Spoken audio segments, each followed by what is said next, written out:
আল্লাহর জমিনে আল্লাহর দ্বীন প্রতিষ্ঠা করতে চাই কি চাই না?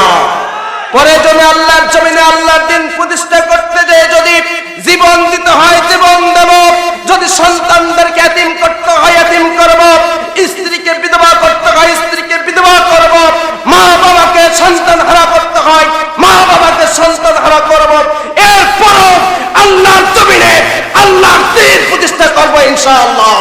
কথা বলেন ঠিক কিনা?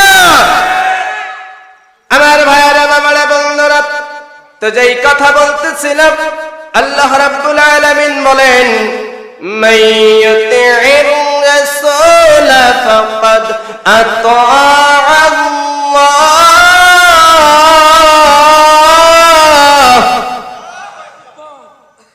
রাসূল কেন